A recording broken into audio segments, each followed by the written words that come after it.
Hi, and welcome to our seventh show. How about that? I'm so excited because people are starting to write in, and I want to pick up where we left off at the last show. And I made notes because, we're really getting involved in our anxiety and our panic. And we left off about your doctors, your therapist, if you choose to go that route. And most people in the end do. What are the four signs that the doctor looks for when you have anxiety and panic? Sweating, trembling, shortness of breath. Some people get a choking sensation.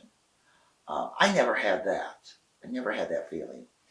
Nausea. I never had nausea. I did have a little dizziness, but with each person, it's completely different. Um, with all of this that could be happening within your body, everything in your body spikes up. Um, it just races and you feel out of control. And the idea I find for myself when I'm out of control, my anxiety will hit me. I mean, I'm not talking about a control freak, even though I am kind of one, but with age, I kind of simmered that a bit. I'm more confident in my control. And you know the old sayings, they say, choose your battles. Well, that's what I do with my control problems, issues. Um, it could be caused by a death of a loved one. It could be caused by loss of a job, money for sure. Money in my life. Money doesn't like me. Okay, let's get that right on the table. I work hard for every single thing. In fact, one of my dear friends, he is Jewish. His father is a rabbi. And one day he told me, "You're a Gentile. You don't know how to handle money." And you know what? Every time something happens and I lose money, I think of him. Back in my head, I'm going, "You're a Gentile. You don't know how to handle money." But money never liked me, and I'm trying really hard to make friends with money. I don't know how you do that, but I think I am doing it. I mean, whenever I get $1, I go, "Hi, I like you." I know it's crazy. I know. If you're having trouble sleeping, you're totally exhausted. So your thinking is not clear. Sometimes people get caught in the past. Okay, it could be a family member, and you think of all the negative things they said to you over the years when you were growing up or when you were a teenager. And now as an adult, you look in the mirror and you go, "God, my mother would hate this outfit." Well, you're carrying your mother's negativity with you. And you know what? Try really hard to leave that in the past with your mother. Those are her issues, not yours. But when you carry people with you who were not supportive of you in any way, you carry them with you, which doesn't help you to get rid of the anxiety and panic. Um, I had an uncle who once said, "Oh, you're going to never amount to anything." Well, again, going back to some of our past shows, that fueled me even more. Um, but you have to remember that when these people said these things to you in the past, they stuck with you. And why did they stick with you? Because you weren't old enough to have the wisdom or the confidence to just kind of let it roll off your back. And now, as you get older and you get wiser, you realize that those words to you today mean absolutely nothing. So try to not carry negativity people with you when you look in the mirror, when you're walking down the street or when you hear a song. Those things are hard to shed off, but it can be done. Um, Trying to feel how you can react to these people now that you're older, you can't. They don't even remember probably what they said to you at that time. But you remember, and now what you need to do is go on with your life. Be a success with it. No matter if you're a farmer, no matter if you're a secretary, no matter what walk of life you come from, be a success at whatever you're doing. Build your confidence. But I know so many people who carry that with them. And there's no percentage. I ran the numbers. It doesn't work. In fact, I went to a dinner party last weekend, and the host, he's a great guy, and I really like him. And he said to me at one point, "Are you happy?" And my response was very low key, and I think he expected more of an excitement from me. I said, "Yeah, I'm happy." He looked at me, and he was kind of questioning, and I said, "No, I'm a very colorful person, and I'm happy." Sometimes people want a reaction from you, over the top reaction, and perhaps you don't give that, or perhaps you feel it, but happiness is what's inside of each one of you and how you interpret happiness. I'm happy. I'm content. The word content means a lot more to me than the word happiness. Think about that. We do have some questions. So let me get to those right now. This one is from Kim. I was told all of my issues were in my head and I might have a hyper imagination.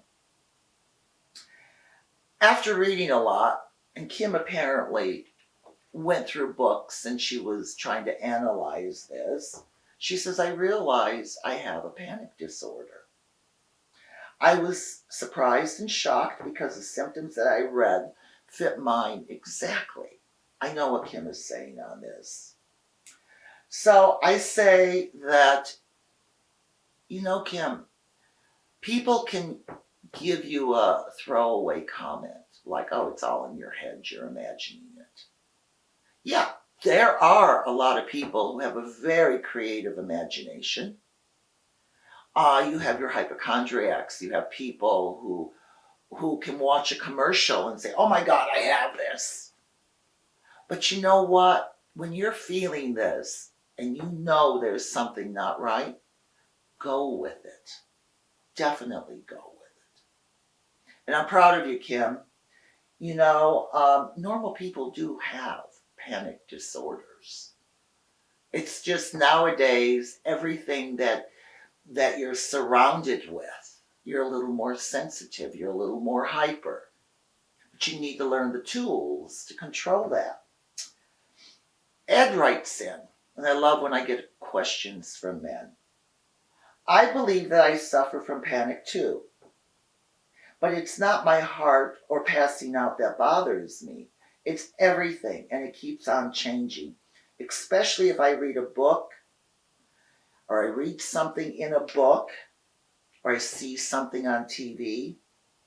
I think whatever I see, it's a very strong, scary feeling, and I can't stop thinking about it. My thoughts are racing and out of control. Then I'm sure I have cancer or I have AIDS. I can't talk to anyone because I've been called a hypochondriac before. Does this sound like a panic disorder to you? Or am I a hypochondriac? Well, Ed, I've had things on TV that really, really upset me or bothered me when I was in the middle of my anxiety and panic. I mean, I realize I cannot watch scary movies anymore because it triggers something deep in me. So I avoid that.